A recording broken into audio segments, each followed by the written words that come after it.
Olá, amigos que nos acompanham neste momento e que assistirão depois o nosso webinário. Boa noite, bom dia, boa tarde, que possamos ter nessa noite um grande evento. É o que desejamos a todos nós. Estamos aqui para mais uma atividade do Grupo Espírita Francisco de Assis e agradecemos desde já a presença de todos aqueles que estão conosco neste momento. Nós hoje temos a grata satisfação de ter conosco o companheiro Marco Milani, que em outras oportunidades já esteve, que foi um colaborador da casa, sobretudo no momento da pandemia, aquele difícil momento que experimentamos aí há muitos anos atrás, né? Porque já ficou para nós bem distante, e nós agradecemos muito a ele estar numa noite de sábado conosco, compartilhando o seu conhecimento, e é sempre tão produtivo para quem assiste. Nós, hoje, vamos realizar um webinário com uma frase de Erasto, que é conhecida daqueles que se aplicam ao estudo da doutrina espírita, né? É uma frase muito repetida, às vezes repetida até com algum equívoco, né, Milani? Mas é uma frase que circula no meio daqueles que se aplicam, sobretudo, ao estudo das obras de Kardec. É a frase de Erasto, que está presente no capítulo 20 do Livro dos Médiuns, no item 230, e em que Erasto nos diz que é preferível repelir 10 verdades a aceitar uma única inverdade, uma única mentira. Então, antes de passar para o Milani falar para nós, né, trazer para nós as suas reflexões acerca dessa frase tão rica, eu gostaria que ele se apresentasse, esse companheiro que está lá em São Paulo, nessa noite que para nós aqui já é muito fria, imagino lá para ele, mas ele está valente ali, não está de casaco não, né? Então, companheiro, seja bem-vindo à nossa casa, a esse espaço, e fique à vontade aí para fazer a sua apresentação. Obrigado, Thelma. Primeiro, meu boa noite a todos. Grande alegria de estar aqui. Quero cumprimentar a Thelma, a Patrícia, né, em nome do Grupo Espírita Francisco de Assis, e a todos os amigos, né, que eu tenho lá, a Marta, né, todo o pessoal. E também quero dizer, viu, Thelma, que fiquei muito feliz quando você disse que eu colaborei com a casa e continuo colaborando, porque para mim é uma grande alegria. Você citou a época da pandemia. Ela teve os seus inconvenientes, claro, mas teve o lado bom de também oferecer novas oportunidades de interação, e essa foi uma delas, né? Então, eu me sinto muito confortável de estar aqui fazendo parte do GEFA, tá? Fazendo parte do grupo. Para mim é uma grande alegria. E quero cumprimentar também os amigos do canal Espiritismo com Kardec, que se ofereceram, se predispuseram também a participar da nossa exposição de hoje, né? E aí eu cumprimento em nome do Marcelo e também de toda a equipe essa iniciativa também. Tá? E a todos aqueles nossos colegas que estão nos assistindo, grande satisfação de estar aqui. Minha apresentação rápida, né, que você pediu, eu posso dizer resumidamente, né? Hoje eu atuo na USE, na União das Sociedades Espíritas do Estado de São Paulo, onde eu atuo como diretor de doutrina. Também atuo como presidente da USE Regional de Campinas, que é a região onde eu moro, na cidade de Olambra, é uma cidade bem pequenininha que fica aqui na região de Campinas, tá? E atuo também como colaborador em duas casas espíritas, que é o Centro Espírita Allan Kardec de Campinas e o Centro Espírita Semente de Luz, aqui de Olambra mesmo. E também, entre outras atividades, também atuo, né, como palestrante e articulista, e coordeno o canal Educador Espírita, que, além do YouTube, tem também um blog, né, onde eu disponibilizo os textos, né, que a gente costuma produzir. Então, resumidamente, na minha atuação no movimento espírita mais destacada recentemente tem sido essa, e profissionalmente eu sou professor universitário, né? Então, essa é a minha apresentação sintética aí. Você faz pouca coisa, né, Milani? Você faz pouca coisa.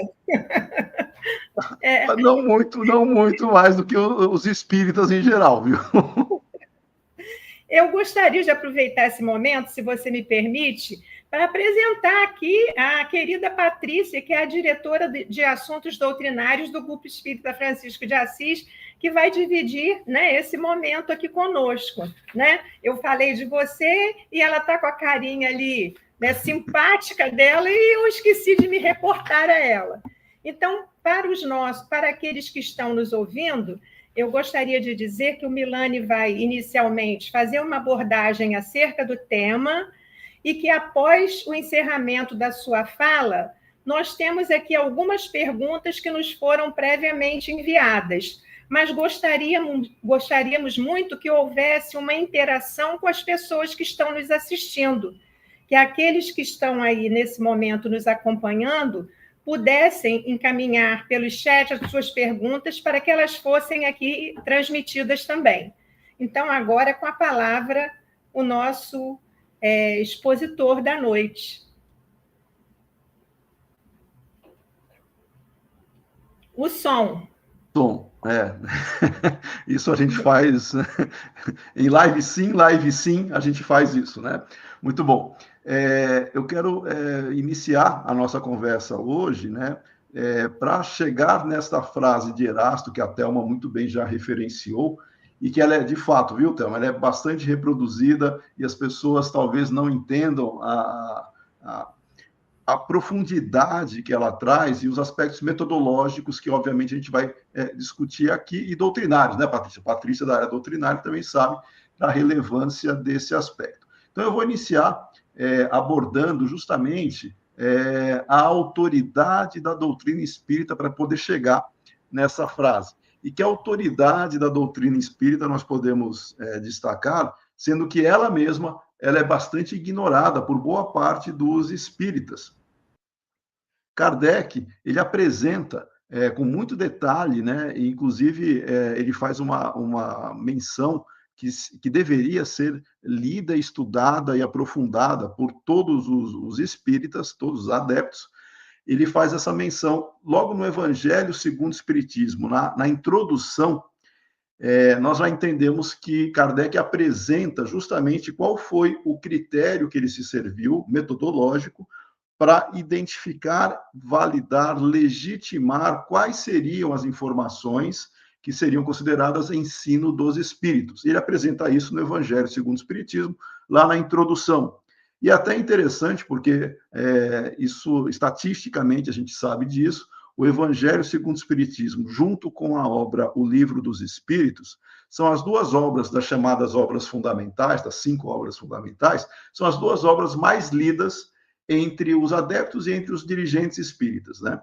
Mas todo mundo já afirma ou já disse, né, na sua maioria, que conhece o Evangelho segundo o Espiritismo. Aí nós perguntamos se a pessoa lê ou já leu a introdução do Evangelho segundo o Espiritismo, onde Kardec apresenta justamente o critério que ele se serviu, que foi o controle universal do ensino dos espíritos, e boa parte das pessoas não se recorda, não lembra, ou não leu mesmo, pulou a introdução e foi direto para o capítulo 1. Na introdução do Evangelho segundo o Espiritismo, onde Kardec apresenta esse método, que é o controle universal do ensino dos espíritos, ou a gente pode abreviar ou chamar como critério da universalidade, é onde se assenta a autoridade do espiritismo, da doutrina espírita.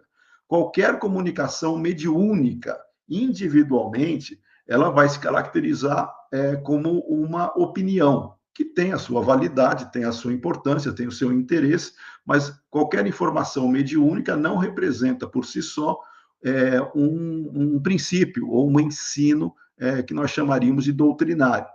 E também o nome do médium, que o próprio Kardec não destacava ou não fazia muita questão de que ele fosse evidenciado. Kardec ele abreviava o nome dos médiuns em muitas das mensagens, ele não citava o nome dos médiuns, porque não é importante. Se nós pegarmos as 5 obras fundamentais, eu não vou falar de todas as obras de Kardec, mas fazendo uma referência agora às 5 obras fundamentais, por que nós não temos o nome do médium explícito? Porque o nome do médium, ele não é uma questão de legitimar-se ou não a informação, o conteúdo. Claro que existe uma referência de estudo que você pode fazer uma série de associações, né, para verificar quais médiuns eram mais utilizados, os espíritos se manifestavam por quais médiuns em particular, porque existe uma afinidade entre o espírito e os médiuns, mas Kardec nunca destacou nome de médium. Então, isso daí eu estou só trazendo porque a gente vai fazer um contraste depois com uma cultura brasileira onde passou-se a valorizar e quase que a endeusar médiuns, né? Como se isso fosse o critério para validar uma informação. Muito bem. Outra obra que também não é muito estudada, mas deveria ser, que é justamente a Gênese, logo no seu capítulo inicial, vai tratar do caráter da revelação espírita e vai destacar que a única autoridade do ensino dos espíritos é a sua conexão com o conjunto, ou seja, reafirma-se que nenhuma informação revelada mediunicamente, ela não passa de opinião, ela não pode ser tratada como algo, uma verdade indiscutível, e se ela não for confirmada pelo critério metodológico da universalidade. Então, no livro, na Gênese, reforça-se o critério que Kardec se servia, metodológico, e, infelizmente, esse aspecto ele não é tão destacado ou evidenciado dentro dos centros espíritas, dentro do movimento espírita em geral. Todo mundo já ouviu falar, talvez, né, no método, mas a aplicação dele deixa muito a desejar quando as pessoas passam a utilizar-se de argumento de autoridade para validar uma informação, para validar um estudo ou uma ideia que seja. Muito bem.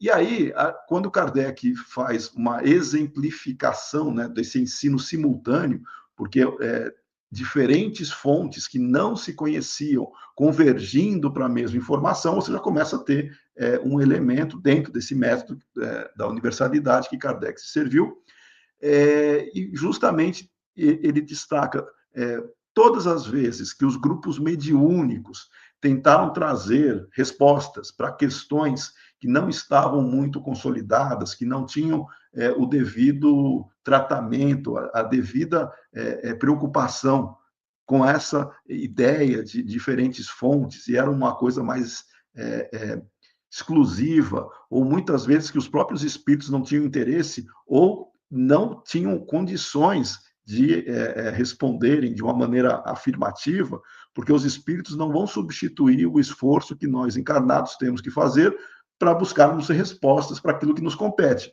Nenhum espírito sério ele vai propor respostas para algo que nós temos que descobrir enquanto produto do nosso próprio esforço por mérito.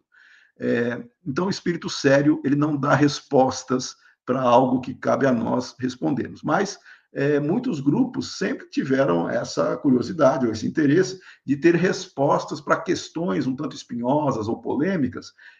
O grupo vai ter resposta, porque espíritos se comunicando, isso não é tão difícil de acontecer. O problema é validar a informação. Portanto, não basta um grupo mediúnico ter uma resposta para uma questão que eles consideram relevante, publicar isso como se fosse um ensino dos espíritos, quando na verdade não pode ser assim caracterizado, porque não teve a validação por diferentes fontes. E não adianta publicar algo achando que se outros grupos reproduzirem ou reforçarem aquela ideia, isso vai se caracterizar como universalidade, porque perde-se o critério científico, as fontes não podem se conhecer e elas não podem trocar ideias previamente. Por quê? Porque senão você invalida todo o controle. Hoje, a ciência, cientificamente, né, os grupos que nós trabalhamos, quando se vai buscar um ambiente onde se busca resultados para verificar a convergência, você não pode disseminar uma informação prévia para que os grupos tomem contato, porque depois basta reproduzir essa informação e isso poderia ser, aos olhos de muitos, caracterizados como se fosse o controle universal. No caso da mediunidade, não pode ser assim. É por isso que alguém que publica algo que supostamente foi uma comunicação mediúnica, se outras pessoas começarem a reproduzir a mesma informação, isso cientificamente não pode ser considerado, sob o aspecto do método, né, como algo que comprove a universalidade. Tem que ser quase que ou simultânea ou de maneira que as fontes não se conheçam. Um exemplo claríssimo disso, a gente pode pegar, o Brasil tem um vasto mercado editorial de romances, né? Basta nós pegarmos um exemplo, vou pegar um exemplo bastante famoso, que seria a série, né, de Chico Xavier e André Luiz, Nosso Lar.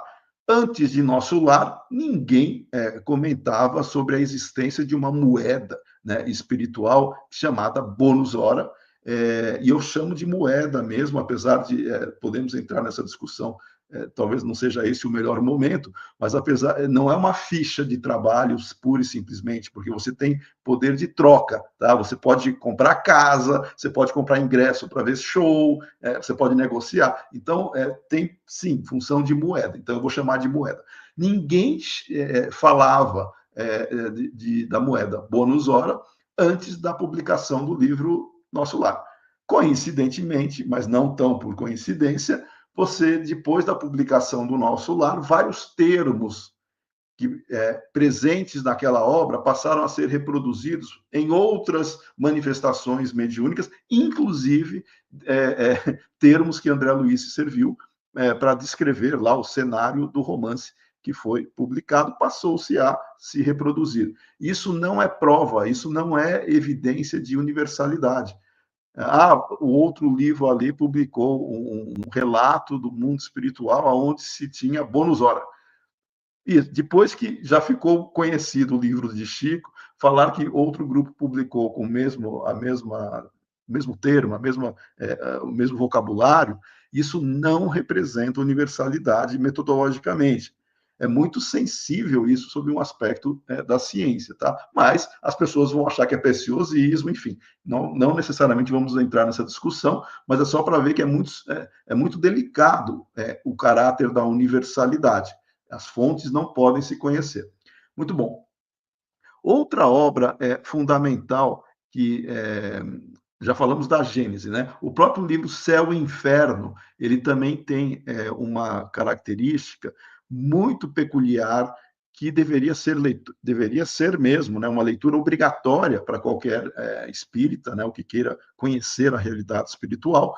Na segunda parte do livro, nós temos relatos ali de espíritos representativos. Kardec ele escolheu mensagens onde os espíritos relatavam, conforme a sua característica moral, sua situação de equilíbrio psíquico, como é que eles se encontravam depois da desencarnação. E ele classifica esses relatos conforme os grupos, né, que ele utilizou, que vão desde espíritos felizes, espíritos medianos, espíritos sofredores, suicidas, enfim. Ele vai relatando, né, características de como o espírito se encontrava ali depois de desencarnado.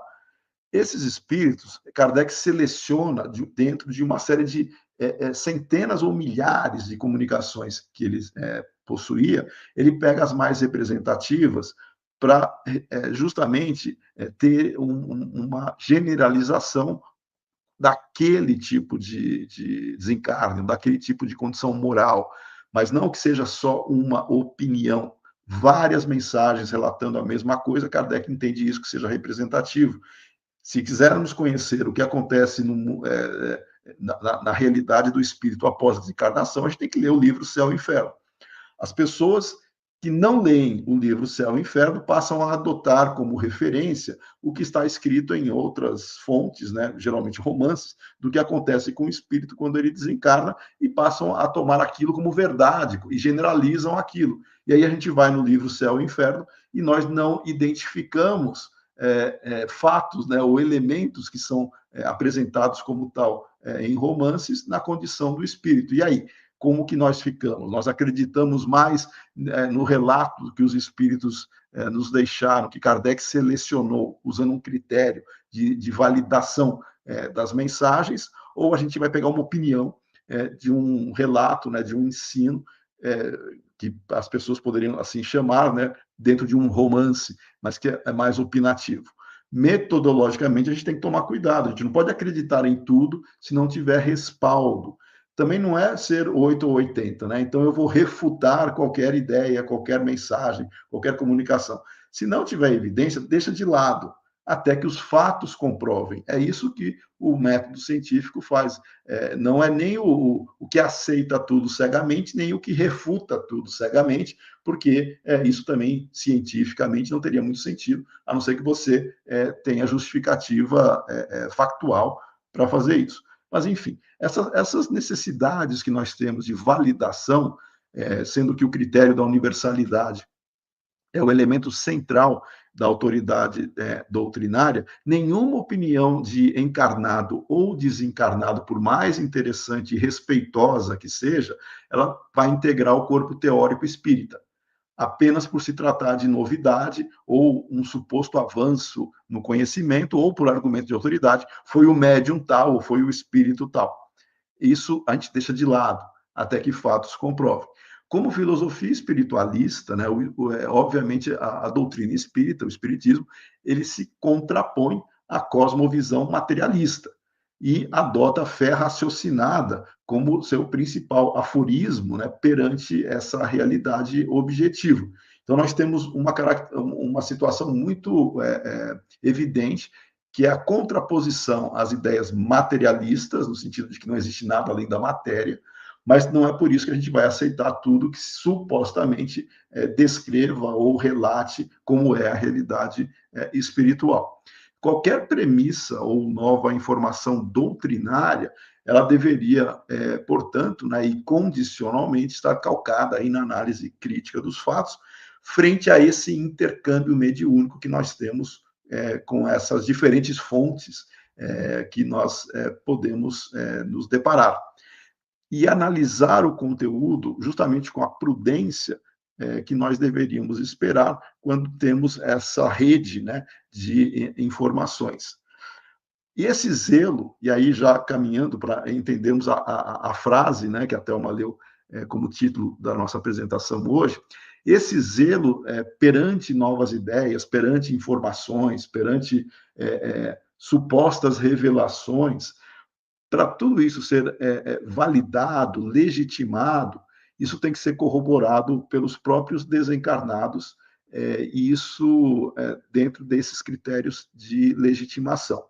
E aí, o Erasto, quando ele traz essa famosa frase, né, a gente vai repetir aqui no seu contexto, quando ele diz que é melhor repelir, refutar 10 verdades momentaneamente do que admitir uma só mentira ou uma única teoria falsa, ele vai justificar o porquê.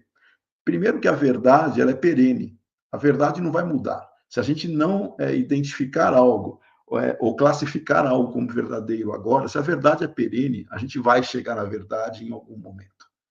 O problema é quando a gente abraça uma teoria falsa, uma mentira, algo que não condiz com a realidade, e em cima dessa situação de falsidade, né, de desconexão com a realidade, pode-se construir todo um sistema, que é o que ele, como ele se serve do exemplo, né, todo um sistema que desmoronaria, né, no primeiro sinal de falsidade. Ou seja, constrói-se todo um conceito ou uma maneira de pensar para descrever a realidade que não tem sustentação. E no primeiro abalo, isso cai por terra e põe em descrédito aquilo que se construiu.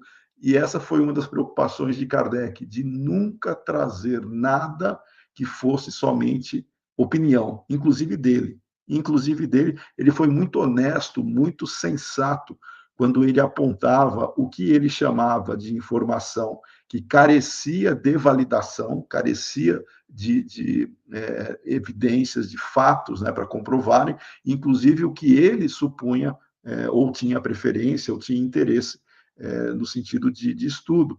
É muito claro, né, a questão da teoria da geração espontânea, porque a ciência da época possuía uma certa simpatia por essa proposta, e Kardec, no começo, né, das reflexões, ele também achava que a vida tinha que ter surgido de algum lugar, e esse algum lugar não poderia ser algo diferente do que se conhecia ali enquanto realidade.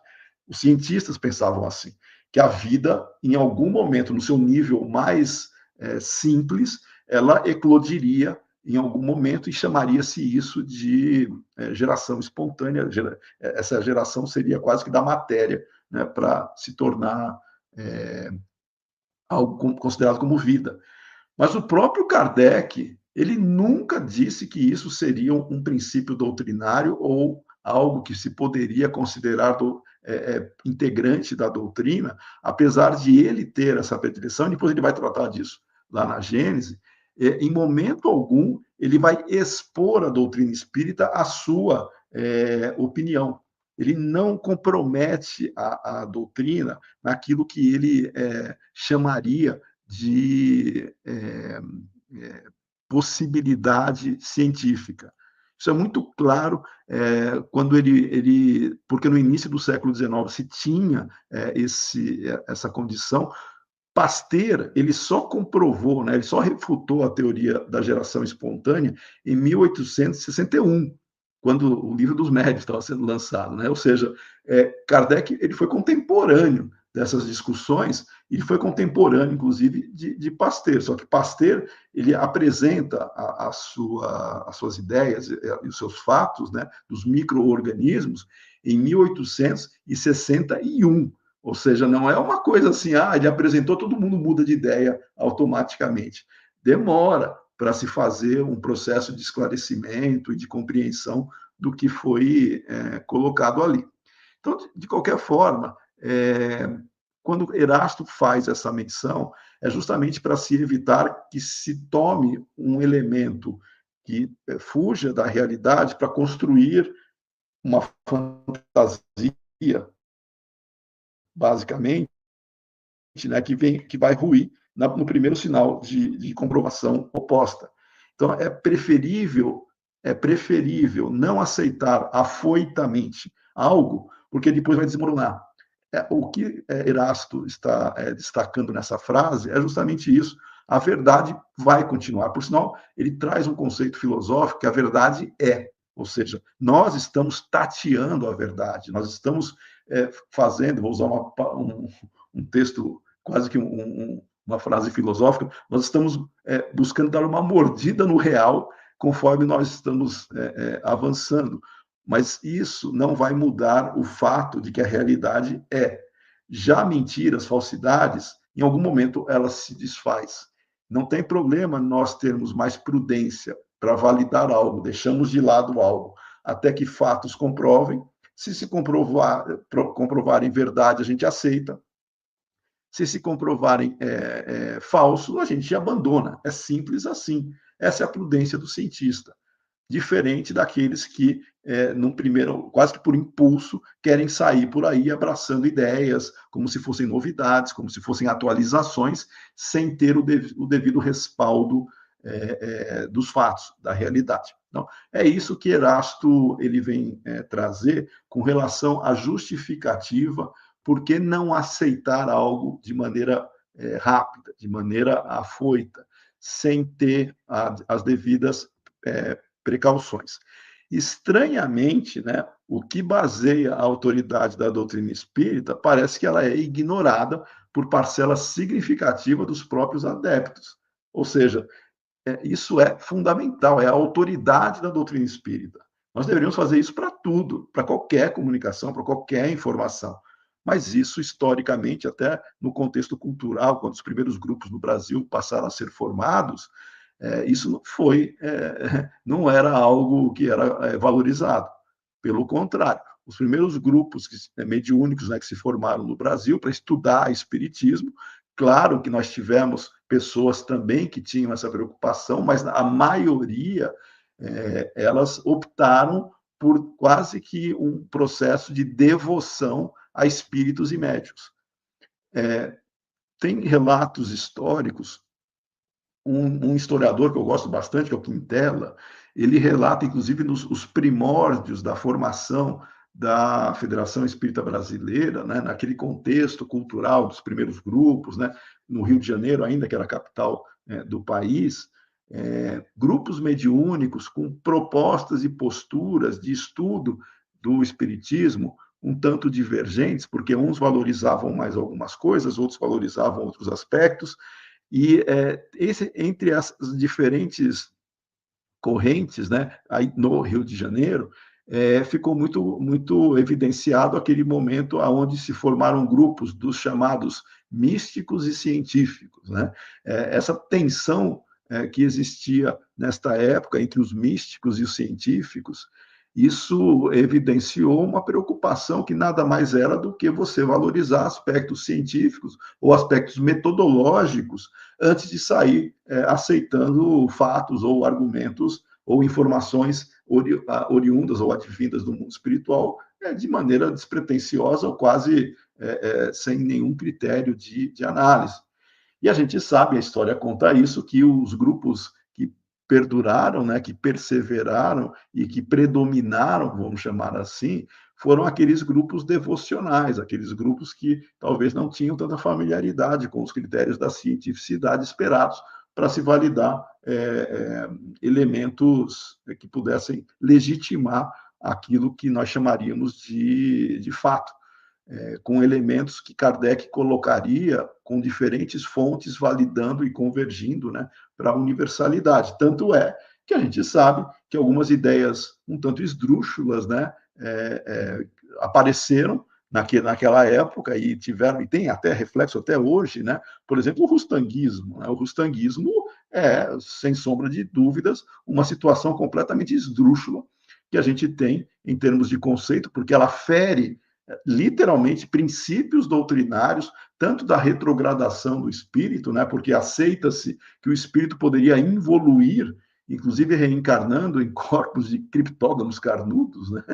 Que seria quase que uma mente em psicose, né? Você reencarnar em corpos de animais, você fere isso literalmente, além de supor que Jesus nunca teve um corpo carnal, só teve um corpo fluídico, né? Esse tipo de noção contrário àquilo que os espíritos validaram e legitimaram, que está apresentado em Kardec, e Kardec coloca isso de uma maneira muito transparente.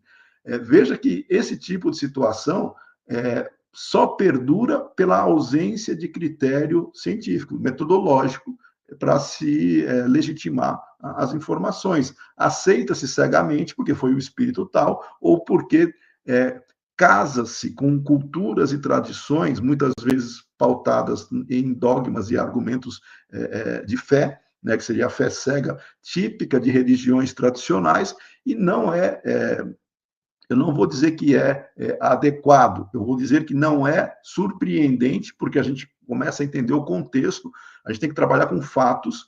A cultura brasileira, no final do século XIX, a cultura brasileira ela é extremamente católica, e depois com uma influência, né, de diferentes outras culturas que adentraram no país, começou-se a formar até um ambiente bastante sincrético, né? A cultura brasileira é muito aberta para tradições e outros valores religiosos, né? E costuma-se fazer quase que uma aceitação seletiva, né? Eu aceito isso dessa visão, aquilo daquela perspectiva. Faz-se uma salada, na verdade, né? Quantas pessoas dizem por aí, não, eu estou aberto a tudo, eu pego o que tem de bom em cada religião, em cada doutrina, em cada filosofia.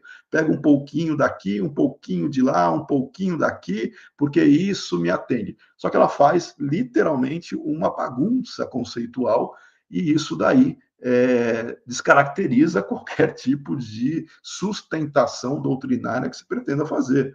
Não dá para pegar elementos contraditórios e abraçá-los, colocá-los no mesmo ambiente, no mesmo contexto, como se tivesse tudo bem, porque uma doutrina, uma filosofia, uma proposta de justificativa da realidade, ela tem que ser consistente internamente. Se você tem pontos contraditórios, você tem falhas bastante graves, metodológicas, de aceitação.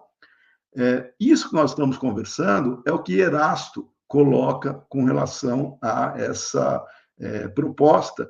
Não temos fatos, deixemos de lado até que os fatos validem. E no caso do mundo espiritual, como é que a gente comprova isso? Não tem como entrar com instrumentos, com elementos materiais para medir ou para validar questões ou o ambiente espiritual em si. Não dá para fazer isso. Como é que a gente valida?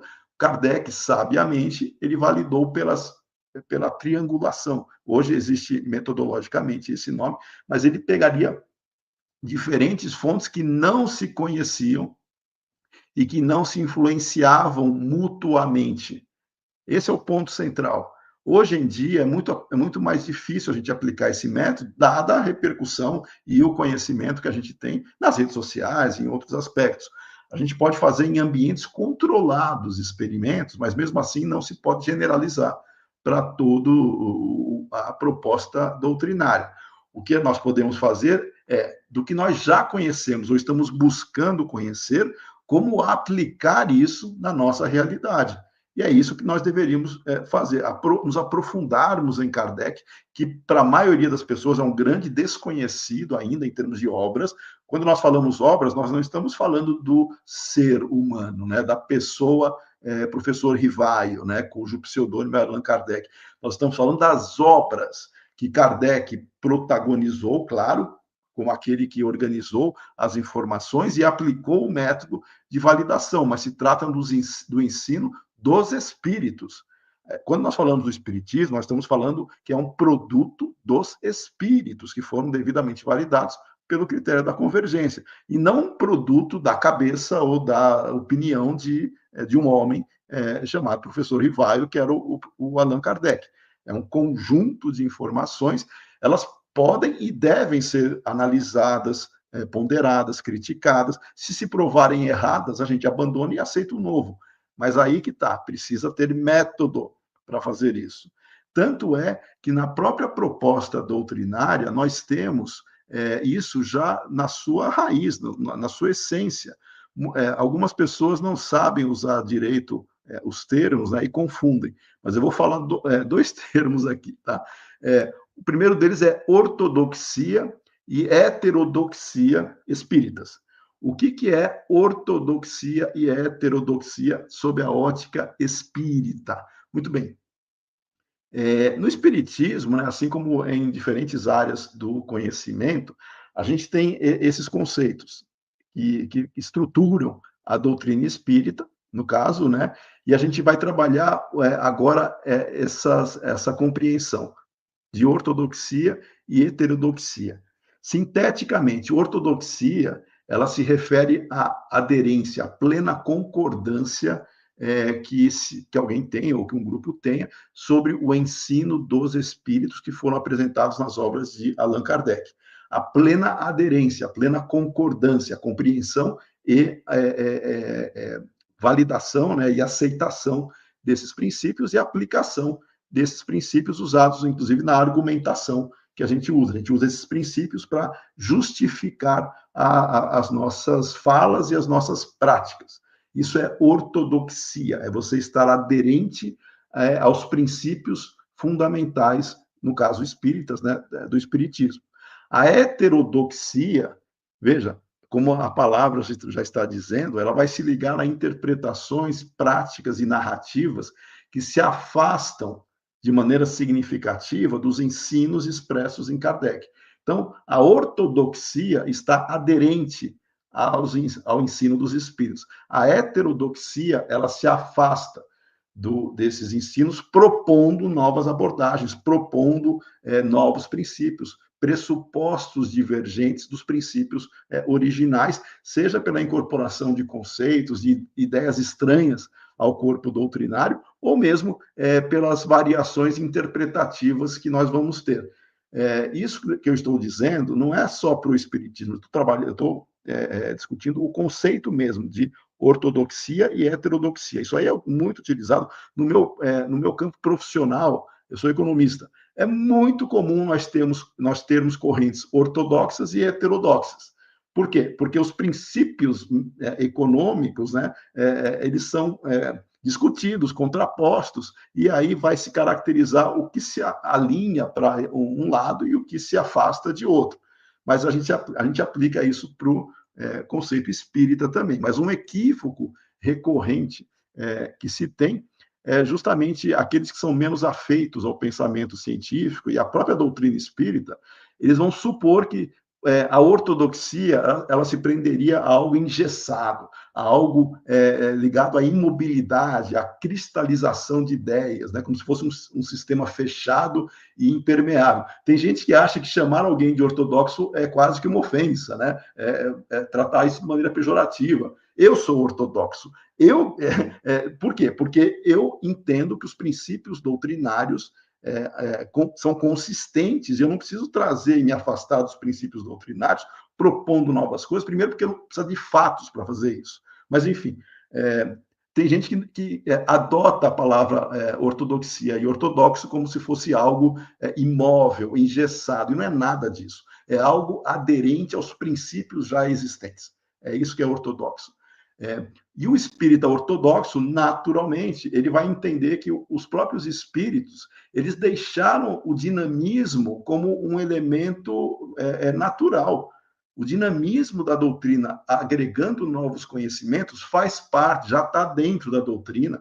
Se fatos novos surgirem, a gente abandona o antigo e assume o novo. Isso faz parte da ortodoxia espírita. Você está aberto a discutir o que já existe, a discutir o que se propõe e verificar se tem validade ou não. Aceita-se o que tiver validade. Isso faz parte da ortodoxia. Ou seja, não é nenhuma ofensa chamar alguém de ortodoxo. Eu sou ortodoxo, tá? Nesse sentido de aderência aos princípios espíritas, que já prevê o dinamismo espírita. Aquele que não analisa novos fatos e nega o caráter progressivo do espiritismo, ele não compreendeu a própria dinâmica da ortodoxia espírita. Ele não entendeu que dentro da ortodoxia espírita existe o caráter dinâmico e progressivo do espiritismo. Isso é ser ortodoxo. Por outro lado, a heterodoxia, ele parte-se, né, de premissas e conceitos que são hipotéticos ou doutrinariamente divergentes, buscando, né, ou concebendo um novo corpo teórico sobre bases que ainda carecem de legitimação e validação. Ou seja, imprudentemente abraçam-se ideias antagônicas, ou seja, princípios antagônicos e distoantes ao ensino dos espíritos, e passaram pelo critério da universalidade adotado por Kardec. Ou seja, exige-se reformulação, no caso da heterodoxia, sem provas de princípios e práticas. Então, o ponto de tensão entre esses diferentes posicionamentos de adeptos, se a gente fosse trabalhar o conceito mesmo entre adeptos ortodoxos e heterodoxos, é a ausência de um método capaz de legitimar e validar as informações doutrinárias diante de novos fatos, de ideias, nesse complexo ambiente tecnológico de hoje. Ou seja, aquele que propõe coisas sem provas é heterodoxo. Aquele que fala que o mundo dos espíritos é assim, sem evidência, é heterodoxo, porque não validou as suas fontes. Tá? Simplesmente são opiniões que precisam ser validadas. E aí Erasto, ele de novo vai servir para a gente entender o porquê de refutar-se 10 verdades antes de se aceitar uma falsidade. O heterodoxo, ele não tem muita preocupação em aceitar algo sem prova, sem validação, porque ele não tem essa mentalidade mais de comprovação dentro do aspecto científico que o espiritismo já prevê na sua ortodoxia. Eu trouxe essas questões, mas também para gerar uma reflexão, porque eu sei que a maioria das pessoas usa essas palavras de maneira indevida, cientificamente. Usa no sentido pejorativo mesmo, de ofender o outro como se fosse ortodoxo, mas a partir do momento que alguém fala que o outro é ortodoxo, ele se assume heterodoxo. E ele nem sabe o que é isso. Então, fica aqui a reflexão. Eu vou encerrar a minha fala, vou passar a palavra para a Thelma, para a Patrícia, dada essa introdução, né, ou essas reflexões, para a gente agora conversar. Então, muita paz para vocês, fico à disposição agora das nossas conversas. Ô, Milani, antes da primeira pergunta propriamente, eu vi aqui no chat uma observação de Marta, e eu gostaria que você falasse um pouco sobre ela, já que a gente teria até mais tempo para oferecer a você, uma vez que nós começamos atrasado, né? Ela perguntou se ortodoxia tem alguma coisa a ver com conservadorismo ou não. Ótimo. É outra palavra muito mal entendida, né? Porque, infelizmente, hoje, Thelma, Patrícia e Marta, né, que está participando, nós temos hoje narrativas que são utilizadas sem qualquer preocupação de se entender os conceitos. E, infelizmente, elas são utilizadas... qual é o principal, hoje, ponto de tensão que faz com que as pessoas tenham divergência? Política. Tá? Então, todo o processo de reflexão, ela sai do campo científico e entra no campo das paixões e, infelizmente, das paixões políticas. Então, se perguntar para alguém que vem já com o seu mundinho, né, o seu vocabulário, o seu arsenal, baseado em narrativas, que a pessoa entende que seria ortodoxo, conservador, progressista e outras coisas, se a pessoa não entende o conceito legítimo desses tópicos, ela vai partir de bases completamente infundadas e ninguém se entende. Que é, infelizmente, o que acontece quando as pessoas se propõem, eu não diria conversar seriamente, mas uma fica brigando com a outra, elas partem de conceitos muito diferentes. Então, a questão da Marta é interessante, porque o que ela está chamando de conservadorismo, aí depende da ênfase, tá? Que a gente pode trabalhar a ideia de conservador. Conservador não é, que é outra palavra muito mal compreendida, ele não é aquele averso a mudanças, não é aquele resistente a mudanças, não é aquele que é contra avanço. Pelo contrário, existe uma proposta, tanto na área econômica como na área política e outras áreas. Conservador é aquele que respeita e valoriza, aí sim, princípios e valores específicos. Em cima desses princípios e valores, obviamente, ele aceita, claro, desenvolvimento e o progresso da própria sociedade, da tecnologia e de outras coisas.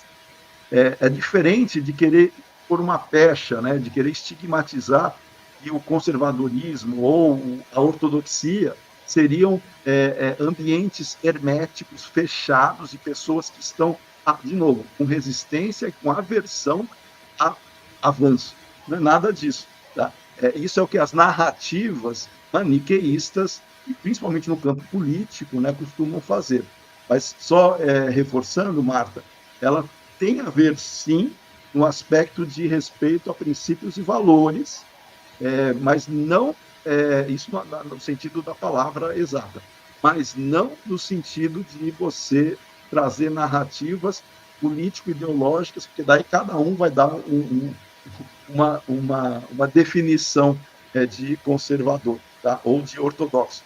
Mesmo no meio espírita, se falar para alguém, você é ortodoxo ou heterodoxo? A pessoa, se ela partir da ideia de que na cabeça dela o ortodoxo é o engessado, ela, não, eu sou então heterodoxo. Aí você pergunta para ela, então o que é ser heterodoxo? É não ser engessado. Isso é falso. Isso é falso, filosoficamente, em termos de definição de conceito. Mas, infelizmente, a gente está num país onde a cultura ela não prima pela profundidade do sentido das palavras. Está sem som, Theo. Tinha uma pergunta aqui na tela da Marta, mas ela foi retirada. Alguém poderia colocar novamente? É essa, Milani? Você alcança? Sim. Você falou na Gênesis e no Céu e Inferno, acho que devemos considerar a revista espírita como laboratório, como vimos comumente. Eu não sei quem perguntou, mas vou responder. O Kardec disse que era laboratório. Na verdade, logo na introdução do livro A Gênese, ele faz essa menção. Kardec, ele menciona que a revista Espírita, por sinal, é muito bonita a frase que ele usa, porque ele diz, quando ele vai justificar a Gênese, ele fala assim, olha, somente agora nós temos condições de publicar e avançar e trazer alguns assuntos que estavam ainda na fase de amadurecimento. Ele depois vai citar, logo no final, lá no finalzinho da frase dele, ele vai citar que a revista Espírita é um laboratório, é um ensaio onde se colocam ali as ideias para se fazer as reflexões e a maturação. A partir do momento em que as ideias são maturadas, aí elas se consolidam e poderiam ser levadas, né, no caso, para as obras fundamentais. Deve-se estudar a revista Espírita? Sim, todos. Né? A revista Espírita é riquíssima, riquíssima. Eu diria que é quase que uma viagem no tempo, né, quando nós fazemos, porque a gente consegue vivenciar o que Kardec estava fazendo, como é que o Espiritismo estava, inclusive na época, sendo recebido, as dificuldades, os desafios e, principalmente, né, as comunicações, as informações, as propostas, e nós vamos encontrar muitas propostas que vingaram, que foram consolidadas e a partir daí foram transportadas para as obras ditas fundamentais, e outras que não, que ficaram ali aguardando confirmação e não foram validadas, mas estão lá na Revista Espírita. Então, quem chamou de laboratório, né, de ensaio, foi o próprio Kardec, mas não quer dizer que não valha a pena, e por sinal deve-se, né, estudar a Revista Espírita com muita profundidade, porque a gente vai entender várias passagens que a gente vai ver nas obras fundamentais que foram ali discutidas, debatidas, trabalhadas, e Kardec, inclusive, isso é muito interessante, comunicações mediúnicas que foram apresentadas na Revista Espírita, Kardec, quando vai publicar essas comunicações nas obras fundamentais, ele pode, inclusive, sintetizar ou alterar de maneira a visão dele, né, a fazer um processo quase que de enxugamento, de síntese, para levar para as obras fundamentais. Tá? É muito interessante isso. Agora a nossa primeira pergunta, né? A segunda, no caso. A gente tem aqui uma que nos foi enviada previamente, em que o autor da pergunta diz assim: Milane, com a popularização da internet, muitos são os canais que se apresentam como espíritas, alguns com um número expressivo de seguidores. Nestes canais, nós encontramos vídeos com os seguintes títulos, só a título de exemplificação. O sofrimento de Dercy Gonçalves, o presidente anunciado por André Luiz, muitos podem enlouquecer nos próximos anos. E aí, quando a gente vai, né, viajando ali, a coisa só vai piorando. Estamos próximos do contato com a vida em outros planetas. Como podemos atuar para que a afirmativa de Erasto possa, na prática, inibir essas aberrações que se apresentam como conteúdo espírita?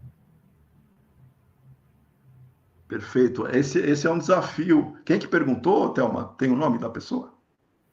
Fui eu. Ah, foi você. Excelente. Thelma, esse é um desafio que a gente, infelizmente, vivencia, mas eu diria que a gente tem que ter a serenidade de não assumir a responsabilidade pela mudança de comportamento e de conscientização do outro. Né? Outro dia eu estava conversando isso com outros colegas, é o seguinte, imaginem os pais que dão toda a atenção, carinho, orientação e educação para os filhos, só que os filhos decidem, de alguma maneira, tomar caminhos ou ações que desagradam ou que os pais repreenderiam, não gostariam que fizessem. Os pais não, eles fizeram tudo o que eles podiam, mas eles não são os filhos. Os filhos têm o livre-arbítrio para agir, mas os pais podem orientar dentro do possível. No caso dessa convivência de pessoas que não têm a mínima noção do que seja espiritismo, elas acham que sabem o que seja espiritismo, usam o nome espiritismo e saem por aí falando uma besteira atrás da outra, né, de dar vergonha alheia mesmo, canais, né, você citou muito bem, canais que se dizem espíritas, com centenas de milhares. Veja a que ponto nós chegamos. Centenas de milhares de seguidores, né, de inscritos, que disseminam aberrações se nós fôssemos passar pelo crivo racional da legitimação, da validade. Ou seja, estão anos-luz da aplicação do critério racional que Kardec se servia, ou que Erasto aqui apresentou, para nós não aceitarmos nada cegamente antes que isso se comprove, por causa de um fenômeno cultural que nós temos, da influência sincrética e das tradições religiosas, a católica, por exemplo, que elas não têm dificuldade nenhuma em aceitar artigos de fé, né, dogmas inquestionáveis. Junta o sincretismo com uma tradição, muitas vezes a pessoa é um atavismo que ela traz, né? Porque quantas encarnações nós já não passamos com essa dependência de alguém dizendo para nós o que fazer ou deixar de fazer? A pessoa traz isso e o processo de emancipação intelectual dela não é tão simples. Isso é algo que a gente tem que compreender também, é entender que o momento do outro ele não é aquele momento que nós gostaríamos que fosse. Entretanto, cabem às pessoas que têm consciência de que isso é uma aberração, de fazer o certo. Ainda que a repercussão que nós estamos buscando fazer não seja tão grande quanto esses canais têm, a gente tem que fazer o que nos cabe dentro do nosso raio de influência, porque minimamente a gente fica com a consciência tranquila, mas a gente não pode também abandonar ou desanimar. Nós temos que fazer a nossa parte de buscar oferecer àqueles que tiverem condições de assimilar ou de se deparar com os conceitos espíritas na sua na parte genuína, na sua legitimidade, que são as obras de Kardec que nós apresentamos. Mas a gente vai ficar de novo, né? Aí vem aqueles discursos, o mundo evolui, nós temos que trazer coisas novas. Ok, mas valide as coisas novas. É esse o ponto, é o método. Ninguém está negando coisas novas, mas valide as coisas novas. Não basta ficar só no eu acho, foi o espírito que disse, foi o médium que falou. Isso não é validação. Então, é o problema metodológico que nós temos no Brasil, a cultura espírita do movimento, boa parte, ela, infelizmente, padece da ausência de critério metodológico para se fazer um processo de análise racional, crítica e aceitação daquilo que nós poderíamos chamar de conhecimento doutrinário ou espírita. A gente pode estudar qualquer coisa, discutir qualquer coisa, só não pode chamar de espiritismo aquilo que a gente não validou ainda. Esse é o ponto. Mas, infelizmente, muita gente traz aquilo que se faz no sentido quase que oposto, né? Eles entram no misticismo que foi quase o que destruiu o espiritismo na França, naquela época, né? Pós-Kardec. Pós-Kardec, nós temos relatos muito consistentes.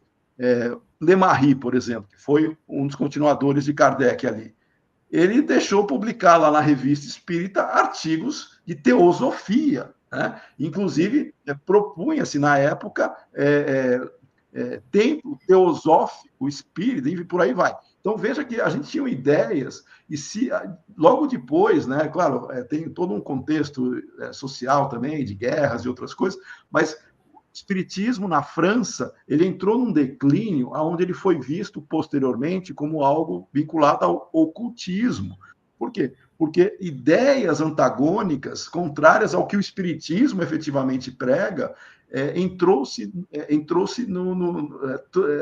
nessa situação. As pessoas passaram a desacreditar que seria espiritismo por não conhecer a essência e se apegar ao que estavam fazendo dele, no sentido de movimento interpretativo. É a mesma coisa no Brasil. Tem gente que acha que o espiritismo são os livros, são os romances de tal autor. Não! O espiritismo que nós temos é Allan Kardec. Romance, são todos bem-vindos, deve-se ler de tudo, mas a gente tem que saber separar o joio do trigo. E se a pessoa não sabe separar o joio do trigo, qual que é o grande ponto? Nós vamos enfrentar dificuldades enormes de explicar para a pessoa que tem que ter um método por trás para validar a informação. Isso parece óbvio, mas não é tão óbvio. Você falou dos canais. Pouquíssimos canais hoje eu reconheço, a gente consegue perceber que tem a preocupação de trazer uma pluralidade, de trazer uma reflexão, de estar aberto, inclusive, a discussões, a debates, mas respeitosos. Esse é o ponto. Respeitosos. O canal que está participando conosco hoje, né, que é o Espiritismo com Kardec, né, que é dos nossos amigos do ECK, né, que eu acompanho já há bastante tempo, eu até falo com o Marcelo, né? Eu e o Marcelo, a gente tem já vários anos que a gente conversa, e é muito interessante porque a gente consegue conversar de qualquer assunto, mesmo que a gente não concorde plenamente um outro dele, o respeito é o mesmo, a amizade, o carinho, isso é o que faz com que nós tenhamos essa busca, né, por aumento. E o ECK, no caso, mesmo que apresente coisas ali que alguns não concordem, né, e outros concordem, é um espaço de reflexão. O que a gente não pode aí sim, estigmatizar, querer pôr algo totalitário, né, querer pôr algo impositivo, no sentido de você falar, não, a minha verdade tem que prevalecer. Mas uma coisa que eu acho fundamental, Thelma e Patrícia, que está aqui, que é essa questão do respeito, e que Kardec já falava, a partir do momento em que não se tem troca de ideias, ainda que para se buscar uma reflexão sobre divergências, perde-se a troca respeitosa, aí você, infelizmente, não vai ter um ambiente adequado para nada, para reflexão. A partir do momento em que um quer julgar o outro, impor ao outro a sua maneira de pensar, aí a gente já começa a ter problemas, porque uma das coisas mais ricas que o Espiritismo tem é a liberdade de consciência. E poucas pessoas estão preparadas para entrar em um ambiente de respeito. Você pode divergir, mas você respeita o outro. E para muita gente isso é impossível. Se a outra pessoa pensa diferente, ela passa a ser tratada como um inimigo. E aí a gente tem que tomar cuidado nessas frentes. Você citou alguns canais que falam aberrações mesmo, né? Inclusive místicas. A gente tem duas grandes frentes problemáticas hoje no movimento espírita. Uma é essa, que é a questão do sincretismo, do misticismo, das pessoas que não têm a mínima preocupação metodológica de validação das informações e acreditam em fantasias e outras coisas. Elas são espiritualistas, em geral, mas se acham espíritas. Bom, esse é um dos problemas para ser enfrentado. O outro mas não chega a ser tão novidade, mas que, infelizmente, nos últimos anos vem ganhando essa contradição, são os militantes político-ideológicos de todos os lados, tá? Assim, independente do lado. São os militantes que querem transformar o espiritismo em palco, em arena, para falar que o espiritismo deve apoiar este ou aquele, o espiritismo deve comprar esta ou aquela pauta programática. O espiritismo é muito maior que isso. E aí as pessoas querem criar confusão, querem ter divisão, e a pessoa que quer dividir, estereotipando o outro, dentro do espiritismo, eu não considero espírita, porque o espírito só tem um, e é o que Kardec dizia, que é aquele que respeita, é aquele que busca entender, é aquele que tem compreensão sobre as diferentes posições, mas sem agredir, sem entrar em conflito no sentido pejorativo mesmo, né, da agressão. Estou vendo uma questão aí. Tudo bem, Thelma, dessa reflexão? Isso, pode lembrar que a frase de Kardec lá na introdução da Revista Espírita, né? Podemos divergir, mas não disputar, né? Isso. A Valesca E temos outra aí da Valesca, né? Você pode ler e responder? Posso. Boa noite, Milane. Gostaria de fazer uma pergunta, se der tempo. Como podemos, no trabalho de educação espírita, incentivar a valorização da verdade sem cair em julgamentos ou rigidez excessiva? Perfeito, Valesca. Esse daí é aquilo que a gente estava falando justamente da abertura para a gente refletir, para a gente entender os princípios e para a gente trabalhar a questão das bases doutrinárias, no caso, né, que é do Espiritismo, que a gente vai se servir para construir o nosso discurso, a nossa argumentação. Os princípios espíritas, eles são muito bem definidos.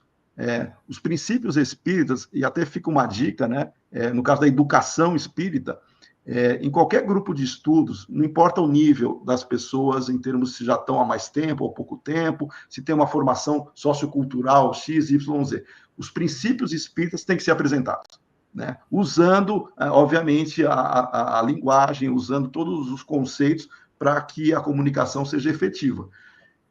Aonde estão, no primeiro momento fica mais fácil de entender, aonde Kardec apresenta os pontos centrais do Espiritismo.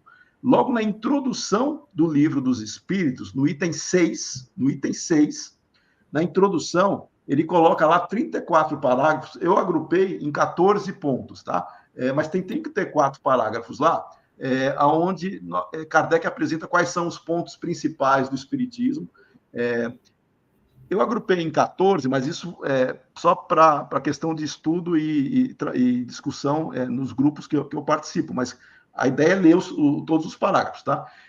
Esses pontos centrais que Kardec traz, eles são fundamentais. Quais são esses pontos centrais que têm que ser apresentados em termos de princípio? Ou seja, você tem que partir deles. Não é ficar discutindo, pode ser diferente.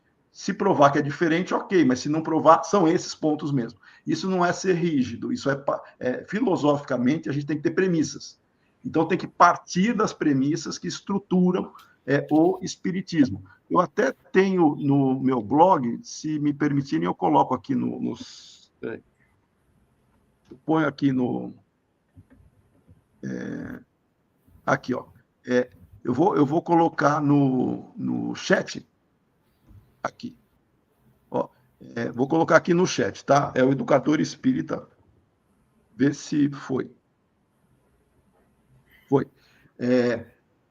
Aí, Valesca, tem os pontos, um resumo, né, dos pontos relevantes do Espiritismo. Esses pontos são os princípios que nós partimos para desenvolver todas as reflexões que estruturam depois, a gente vai entrando em detalhes, vão entrar na questão dita de princípios, de ensino dos espíritos, tá?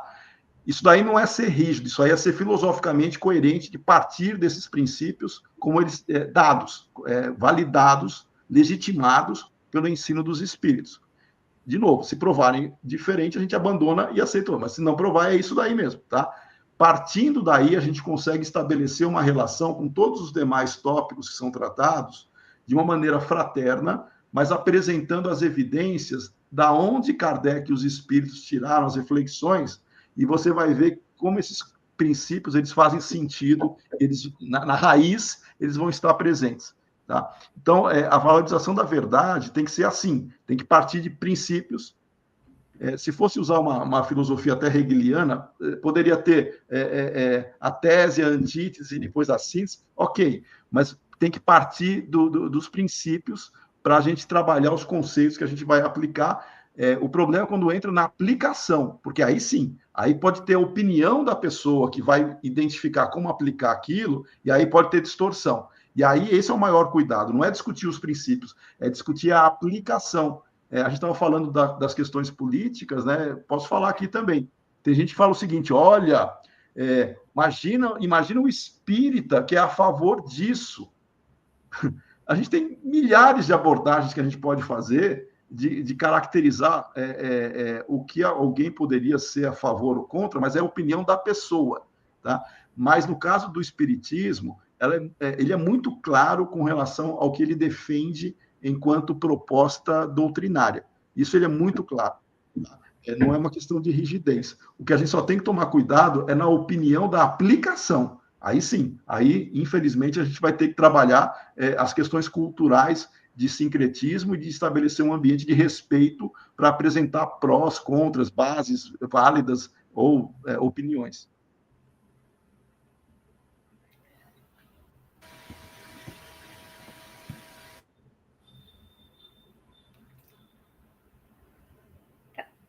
Deixa eu abrir aqui. Ok? Temos aqui uma outra pergunta. Como adotar nos dias de hoje a mensagem do Espírito Verástico em temas que Allan Kardec não tratou, como, por exemplo, a aplicação de passe, a distribuição de água fluidificada, atendimento fraterno. Inclusive, temos várias publicações sobre esses assuntos. Diante disso, dessas publicações, qual o melhor método para medir a consistência dessas recomendações, dessas publicações? Legal. Muito interessante, daí envolve práticas, né? Mas no caso dos conceitos, na verdade, Kardec tratou assim, né? Quando ele fala do magnetismo, ele está tratando do que nós chamamos de passe. Ele não chamou de passe, ele chamou de magnetismo. Ele mesmo estudava o magnetismo, mas quando ele vai trabalhar a questão da fonte e da aplicação do magnetismo, né? Mas ele se serve muito do conceito de magnetismo da época, mas o que nós chamamos de passe hoje é em função dessa proposta que ele já trazia. E aí ele vai falar das fontes, né? Tem o magnetismo espiritual, que é puramente quando o espírito atua diretamente sobre o indivíduo, o misto, que é pegando fluidos do encarnado, do desencarnado no assistido, ou, enfim, só do aplicador ali. Ele tratava assim, mas ele sempre tratou na questão dos princípios. A aplicação é que diverge. A aplicação, a gente vai ter técnicas para a aplicação do passe, por exemplo. A gente não pode falar que uma técnica por si só é melhor que outra, pura e simplesmente porque a gente gosta mais dessa ou daquela. Não. A gente tem que trabalhar o conceito e a aplicação em si. No caso do passe, que é tratado de uma maneira muito objetiva, o que é o passe, e Kardec trata, né, em termos de substituição de uma célula mal-sã por uma molécula, de uma molécula mal-sã por uma molécula sã, é um processo fluídico, é um processo de envolvimento e atuação fluídica através do pensamento e vontade. Kardec traz, sim, os princípios. O problema é a aplicação, que daí você vai ter gente que vai falar assim, não, eu vou resgatar os movimentos que os mesmeristas, né, quem estudava Mesmer, eles adotavam, porque a palavra passe, inclusive, vem desses movimentos. Alguns acham que era só a transmissão fluídica, mas vem de movimentos também. Então, eu vou adotar passes com movimentos. Não, eu só vou fazer a imposição de mãos.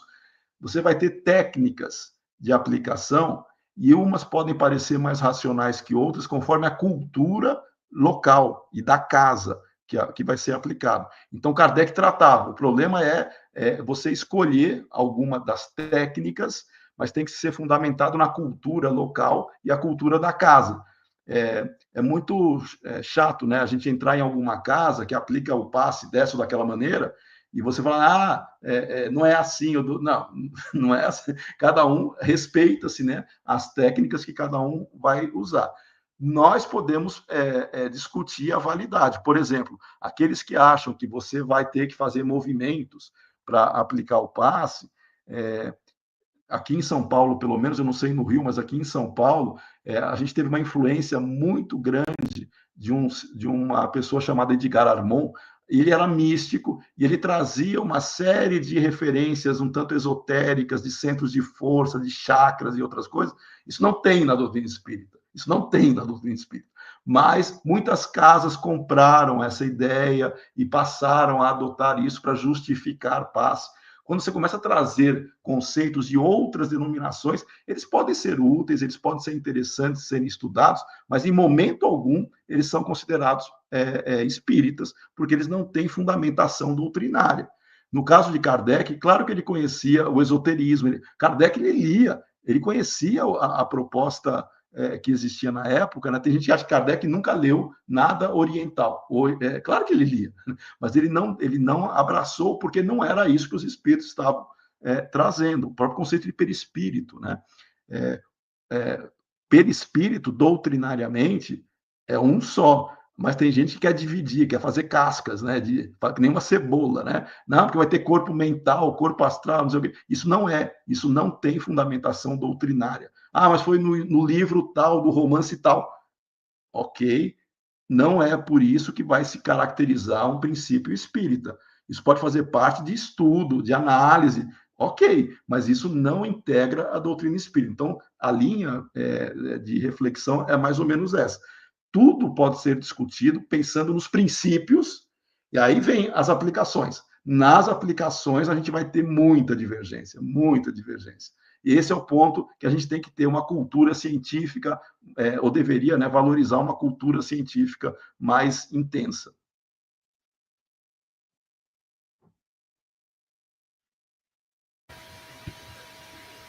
Ah, Marcelo. Tem mais uma pergunta aí. Milane, para você. Podemos falar em educação espírita, se a métrica do movimento dito espírita é evangelizar e não educar. Paulo Freire falava em libertação, para que a educação fosse efetiva, como ser livre. Primeiro, um abraço para o Marcelo, né? Satisfação em tê-lo aqui. A terminologia, ela é um aspecto cultural que a gente percebe isso em algumas regiões. Nem todo mundo usa evangelização, alguns usam educação. Eu, pelo menos, uso educação infanto-juvenil, eu não uso evangelização, mas eu entendo que quem usa isso, porque aprendeu assim, ou porque trabalha com questões de direcionamento que aquela região, ou aquele órgão, aquela cultura trabalha, a gente tem que fazer a tradução, né? A gente tem que saber a tradução. O problema é quando o conceito passa a ser desvirtuado. Quando a gente tem diferentes terminologias, mas o conceito é o mesmo, é mais fácil. O problema é quando você trabalha com terminologias diferentes e você não consegue fazer uma equivalência do que nós estamos falando, porque ele traz elementos que daí começam a ter divergência. Talvez o que o Marcelo esteja destacando é uma cultura que o Herculano Pires chamava de igrejista, né? Ou de um religiosismo que traz elementos um tanto melosos e um tanto típicos de outras denominações para se interpretar, para se trazer como referência, mas não quer dizer que isso também não esteja desconectado do espiritismo. Não, pode ter conexão, desde que a gente entenda o que a gente vai trabalhar em termos de conceito.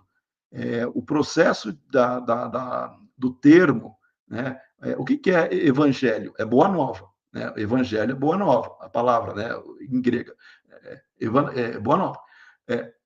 Trazer a boa nova é trazer o quê? A essência moral e do conhecimento, né, na época que a proposta cristã trazia, sem os penduricalhos que o homem foi colocando no caminho. Por isso que Kardec, só no Evangelho segundo o Espiritismo, na verdade, ele traz as leis morais no Livro dos Espíritos, apresenta Jesus, inclusive, como modelo e guia, no Livro dos Espíritos, e a aplicação disso vai para o Evangelho segundo o Espiritismo, mas também no Céu e Inferno e na Gênese. No Céu e Inferno e na Gênese, a gente tem capítulos ali específicos para tratar dos milagres de Jesus e outras coisas. Né?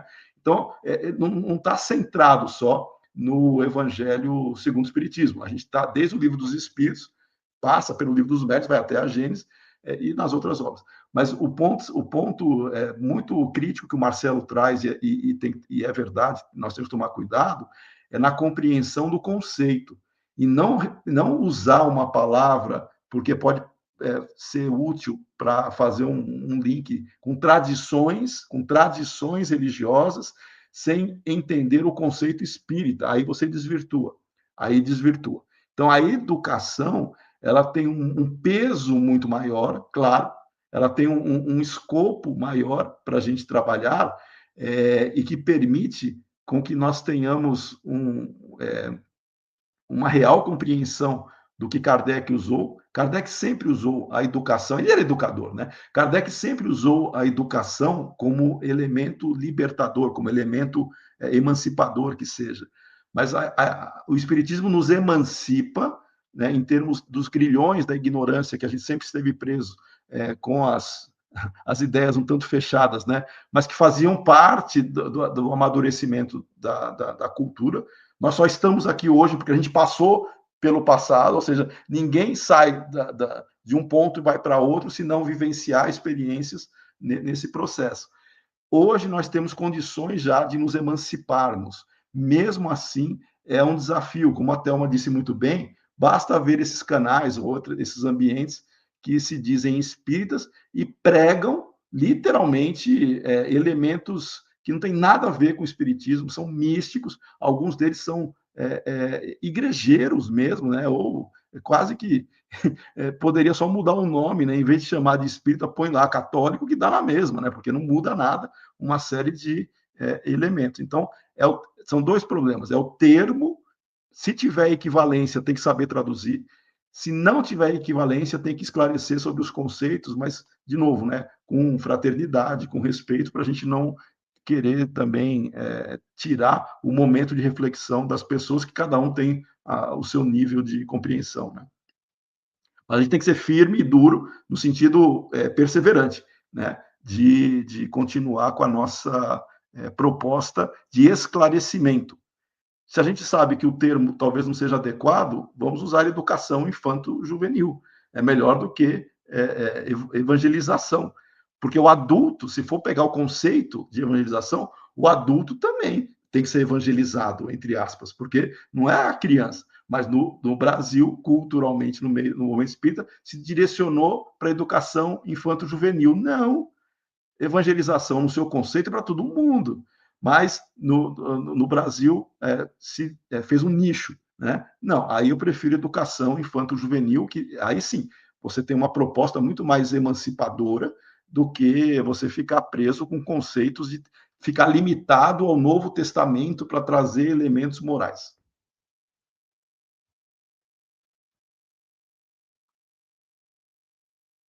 Está sem som. Na verdade, educação espírita, eu acho que é um termo que deve se aplicar a qualquer segmento de idade, né? Todos nós estamos em permanente processo de educação. Só um parêntese aí, quando a gente pensa que já viu tudo, essa semana eu assisti a um vídeo que fazia referência a uma fundação de uma igreja católica espírita sobre determinada cidade. E psicografia da lavra de uma pessoa, né, bem conhecida, bem respeitada. Então, eu fico me perguntando até que ponto não há também uma omissão do movimento institucionalizado que, diante dessas aberrações, não se posiciona, né? É lamentável. Mas vamos aqui para a nossa última pergunta, caso não haja mais nenhuma pergunta no nosso chat. Então, a pergunta é a seguinte, foi feita por uma coordenadora de grupos de estudo, né? Nos grupos de estudo, nos deparamos com uma diversidade de pessoas com questões muito individuais em relação à doutrina espírita. Alguns insistem numa visão puramente religiosa e dogmática acerca de alguns pontos, independente do tempo de estudo. Em sua opinião, como lidar com essas situações? Legal, Thelma. Interessante porque eu conduzo um grupo de estudos aqui em Olambra que ele é um pouco peculiar, ele é um pouco diferente da maioria dos grupos, porque ele não tem um calendário fixo de discussão, ele não é um curso, ele é um grupo aberto. Então, você tem pessoas chegando e tem pessoas que, eventualmente, saem, tem uma flutuação, mas a gente tem um núcleo, né, que permanece ali. E exatamente assim, com diferentes perspectivas, com diferentes níveis, mas interessante é que o grupo vem se consolidando como uma proposta de esclarecimento muito produtiva. Eu acho que isso se reflete até no aumento do grupo, de maneira que a gente respeita o momento, né? Respeita o grau de curiosidade ou interesse que a pessoa tenha, mas sem prejudicar o grupo como um todo. Então, o que a gente tem que tratar no grupo de maneira aberta são os temas ou os elementos que serão discutidos naquele instante, dentro de uma proposta de discussão. Até é válido alguma experiência particular, alguma aplicação no dia a dia, é válido, desde que tenha nexo com o que está sendo discutido. Quando é algo particular, quando é algo que foge do escopo, para não prejudicar o grupo, a gente sempre direciona depois para vamos ter uma conversa fora do grupo, no sentido de compreensão e de trazer essa reflexão de uma outra maneira, sem prejudicar o andamento e a coesão do grupo, porque senão fica muito chato. Você trazer coisas particulares que não interessam aos demais é uma coisa horrorosa. As pessoas ficam lá, meu Deus do céu.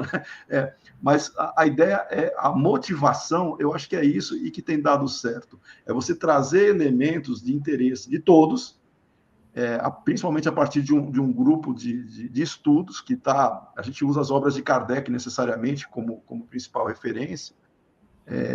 Por exemplo, a gente está estudando hoje, a gente está no Livro dos Médiuns, né? Capítulo a capítulo. Só que a gente não faz só o Livro dos Médiuns, a gente pega todas as obras de Kardec, todas.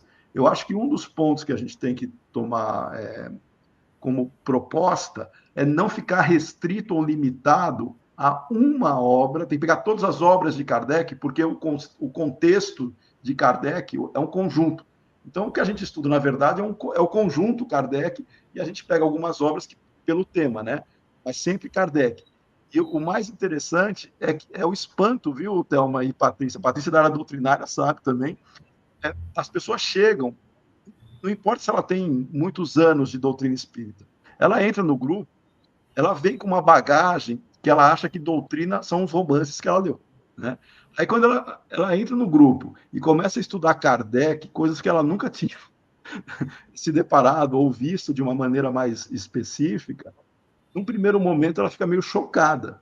Ela fica meio chocada porque confronta com a maioria dos romances que a gente tem por aí.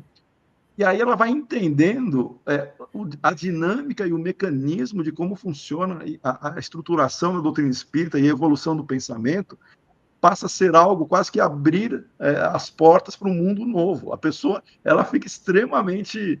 depois ela fica feliz. No primeiro é um choque, mas depois ela abre e ela fica extremamente grata até por ser apresentada a um processo de descobrimento da própria doutrina espírita, que vai fazer com que ela se descubra também, porque a doutrina espírita ela busca uma autorreflexão e um autoconhecimento.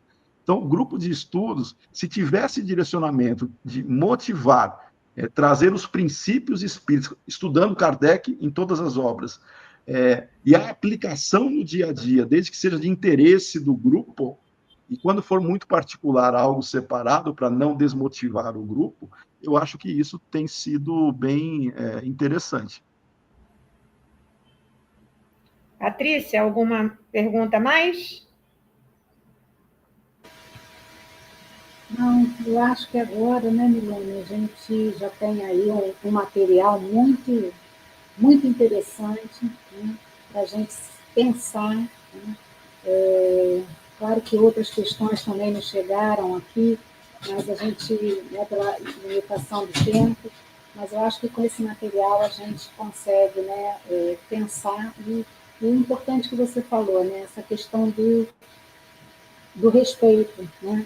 Você falou agora que as pessoas, quando chegam no grupo e se deparam, né, com uma outra informação diferente daquela que ela traz na sua bagagem, né, há aquele primeiro choque. Mas a gente também tem que respeitar que, às vezes, não é o momento dela ainda, né?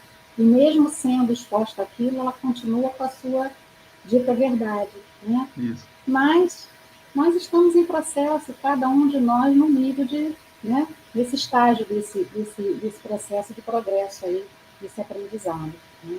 Então, eu acho que a gente sai daqui com essa mensagem, né, que muito se tem acesso, acho que a gente precisa ter esse cuidado com esse acesso, com aquilo que nós trazemos, e a responsabilidade da casa espírita, a responsabilidade de quem um expositor, de quem é um coordenador de estudo, de apresentar isso, né, de uma maneira assim, de levar esse ponto com base nesses princípios, né, que é apresentado por Kardec, e cada um ali faz a sua leitura, e temos que respeitar, mas a gente não pode se omitir, né, quando a gente se depara em relação a essa publicação que a Thelma comentou, vem até uma atualização de uma modernização, né, do nosso lar, né? Então, assim, como que isso, né, pode trazer, e voltando um pouco a essa primeira pergunta, quando a gente olha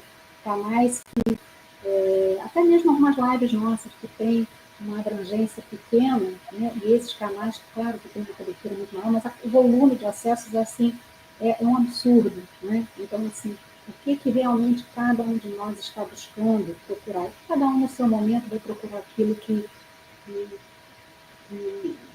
faz parte, né? Mas a gente tem que ter canais e espaços dentro da casa espírita para abordar e para apresentar isso nessa ótica de Kardec, né? Não é nova, é a dele e que a gente precisa colocar luz sobre isso, tá bom? Então, eu deixo agora você, nesses minutos finais, para fazer as suas considerações. Desde já fica aqui o nosso agradecimento do Grupo Espírita Francisco de Assis, em nome da diretoria, de todos os trabalhadores, pela essa noite de hoje, né? E como a Thelma falou, né? Você já colaborou lá no passado, está colaborando hoje, e a gente vai ficar de olho para você colaborar, né, mais à frente com outros encontros, com outros temas. Tá bom, Milano? Nosso agradecimento. Obrigado. Obrigado, Patrícia. Obrigado, Thelma. Será um prazer.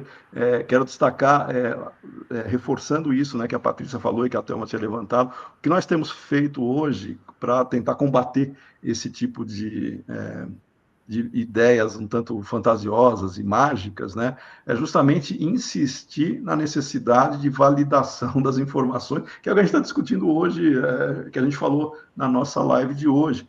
Esse é o grande ponto que nós estamos insistindo. Claro que isso incomoda muita gente, porque as pessoas elas são quase que na cabeça delas, se alguém importante falou, então é verdade. Não, a gente questiona. E a gente justamente é isso que mais talvez deixe as pessoas um tanto contrariadas, porque a gente questiona qualquer um, e isso faz com que as pessoas comecem a achar que nós somos contra fulano, não importa quem seja, a gente respeita a todos, mas não é porque fulano diz que a gente vai aceitar aquilo cegamente. Então fica aí, né, o reforço de que esse é o nosso papel enquanto espíritas, não aceitar nada de graça, questionar e principalmente se sentir confortável com a própria consciência e não ficar seguindo eventualmente imposições dos demais. Quero agradecer mais uma vez, né, a todos aqueles que estiveram aqui conosco, não só da equipe técnica, né, que está aqui, a Thelma e a Patrícia, elas estão aqui na frente, mas lá atrás, né, tem toda uma equipe participando, que deram suporte, né? Quero agradecer aos amigos que participaram do chat, que também contribuíram bastante para as nossas reflexões, a parceria com o canal ECK, né, que também teve essa gentil oferta de nós retransmitirmos. Também fico à disposição, não só aqui para o Jefa, né? Para mim é a segunda, é a Casa Carioca, né? Casa Carioca aqui. É Carioca ou Fluminense? Fluminense. A Casa Fluminense, do Jefa, fico à disposição e coloquei aqui aquele link lá quando a Valesca tinha perguntado.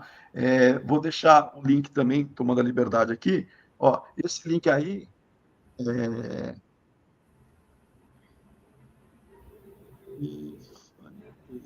eu acho que eu não vou conseguir publicar, mas de qualquer forma, o blog que eu tenho, que é o Educador Espírita, onde eu ponho os textos, muitos que nós falamos aqui está lá nos textos, tem o canal Educador Espírita no YouTube, né? Que eu vou tomar liberdade depois de retransmitir a nossa conversa aqui, porque é assim que a gente vai, ainda que nós sejamos não esses canais com centenas de milhares, mas formiguinhas, mas que a gente vai conseguindo trabalhar de uma maneira mais consistente, tá bom? Obrigado a todos mais uma vez, muita paz para vocês e até uma próxima. Obrigada àqueles que estiveram conosco até agora, né? Também. Um excelente final de semana a todos. Boa noite a todos, então.